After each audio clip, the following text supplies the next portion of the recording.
Hello everyone, welcome to Sankar Learning Solutions. Let us see question number 10 of chapter Some Basic Concepts of Chemistry. A 25 ml sample of H2SO4 is completely neutralized by 30 ml of 0.2 m, that is molar NaOH, sodium hydroxide. If the acid solution is diluted to 250 ml, what will be the molarity of the diluted acid? Okay. Imagine we have 25 ml of H2SO4. Now this 25 ml of H2SO4 is completely neutralized by, ಇದನ್ನು ಯಾರು neutralise ಮಾಡ್ತಾರೆ? 0.2 molar ಇರೋ 30 ml NaOH ಅನ್ನು ಹಾಕಿದಾಗ ಇದು neutralise ಆಗುತ್ತೆ. First, let us find out what is the molarity or the concentration of H2SO4. ಇಲ್ಲಿ reaction ಏನ್ ಬರುತ್ತೆ? H2SO4 plus NaOH gives Na2SO4 plus H2O. This is not balanced, so I have to write 2 NaOH and ಇಲ್ಲಿ 2H2O ಆಗುತ್ತಾ? ಹೌದು, 2H2O ಆಗುತ್ತೆ. Now the equation is balanced. ಹಾಗಿದ್ರೆ ಈಗ ನೋಡಿ, 1 mole of H2SO4 requires 2 mole of NaOH to get neutralized. ಹಾಗಿದ್ರೆ ನನಗೆ 1 mole H2SO4 ಅನ್ನ ನ್ಯೂಟ್ರಲೈಸ್ ಮಾಡಕ್ಕೆ 2 mole NaOH ಬೇಕು. ಯಾಕೆಂದ್ರೆ ಇದರಲ್ಲಿ H ಪ್ಲಸ್ ಎಷ್ಟಾಗುತ್ತೆ? H2SO4 ಅಯನೈಸ್ ಆದಾಗ 2 H ಪ್ಲಸ್ ರಿಲೀಸ್ ಆಗುತ್ತೆ. ಬಟ್ 1 NaOH ಅಯನೈಸ್ ಆದಾಗ ಓನ್ಲಿ 1 OH ಮೈನಸ್ ರಿಲೀಸ್ ಆಗುತ್ತೆ. ಸೊ ಇಲ್ಲಿ 2H ಪ್ಲಸ್ ಏನ್ ರಿಲೀಸ್ ಆಗಿರುತ್ತಲ್ಲ ಅದನ್ನ ನ್ಯೂಟ್ರಲೈಸ್ ಮಾಡಕ್ಕೆ ನಮ್ಗೆ 2 OH ಮೈನಸ್ ಬೇಕು. ಸೊ 2 NaOH ಜೊತೆ 1 H2SO4 ರಿಯಾಕ್ಟ್ ಆಗುತ್ತೆ. ಫೈನ್. ಹಾಗಿದ್ರೆ ಈಗ ನಾವು ಮೊಲಾರಿಟಿ ಫೈಂಡ್ ಔಟ್ ಮಾಡುವಾಗ we know that M1V1 equal to M2V2. ಆ M1V1 equal to M2V2 ಫಾರ್ಮುಲಾವನ್ನ ನೆನ್ಪಿಟ್ಕೋಬೇಕು. ವೆರಿ ಈಸಿ ಸಿಂಪಲ್ ಮೆಥಡ್ ಆಗಿರುತ್ತೆ ನಿಮ್ಗೆ. ಇಲ್ಲಿ ಏನ್ ಬರುತ್ತೆ? Half M1V1 is equal to M2V2. This is for acid, that is H2SO4. This is for base, that is NaOH. ಸರಿ, ಇಲ್ಲಿ ಹಾಫ್ ಅಂತ ಯಾಕೆ ಬರ್ದಿದ್ದೀನಿ? ಯಾಕೆ ಅಂದ್ರೆ ಇಲ್ಲಿ 2 moles of NaOH ಇರ್ಬೇಕಲ್ವಾ? ಹಾಗಾಗಿ ಯಾವ ತರ ಬರುತ್ತೆ? ಇದು ಯಾಕೆ ಹಾಫ್ ಅಂತ ಬಂತು ಅಂತ ಹೇಳಿರ್ತೀನಿ ಕೇಳಿ. ಸಿ,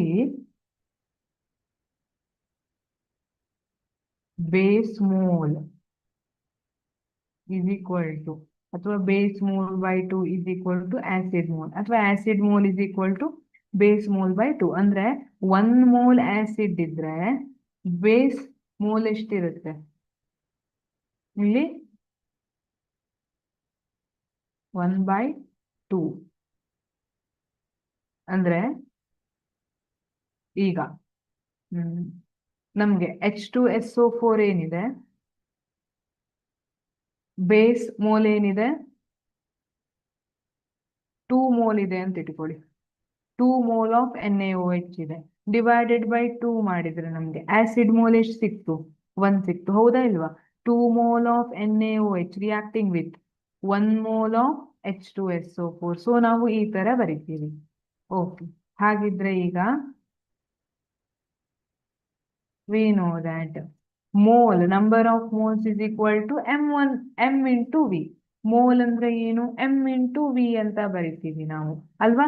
ಸೊ ಇಲ್ಲಿ M1V1 is for base. Base by 2 ಬಂತು. M1V1 divided by 2 ಅಂತ ಬಂತು equal to ಆಸಿಡ್ ಮೋಲ್ ಏನಿದೆ? M2V2 ಅಂತ ಬರೆದಿದ್ದೀನಿ. M2V2 ಅನ್ನ ಆಸಿಡ್ ಮೊಲಾರಿಟಿ ಅಂಡ್ ವಾಲ್ಯೂಮ್ ಅಂತ ಬರೆದಿದ್ದೀನಿ. ಸೊ M2V2 ಆಸಿಡ್ ಮೋಲ್ ಆಗಿದೆ. ಈ ರೀತಿ ಇದರಿಂದ ಈ ಫಾರ್ಮುಲಾ ಡಿರೈವ್ ಆಗಿರುವಂತದ್ದು.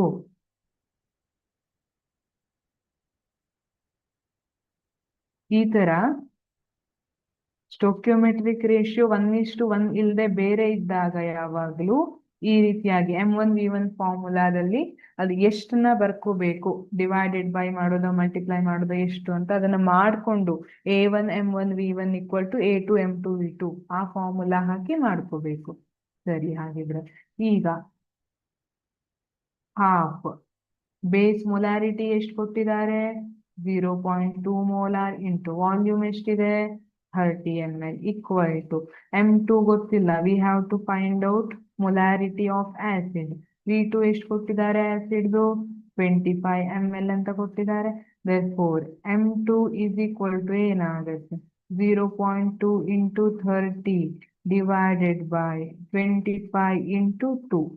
ಹಾಫ್ ಇರೋದನ್ನ 2 ಅಂತ ಬರ್ದಿದ್ದೀನಿ. ಆನ್ಸರ್ ಎಷ್ಟು ಬರ್ತಾ ಇದೆ? M2 0.012 ಬರ್ತಿದೆಯಾ? 0.012 molar. Therefore option A is right. Yes, option A is right. Thank you.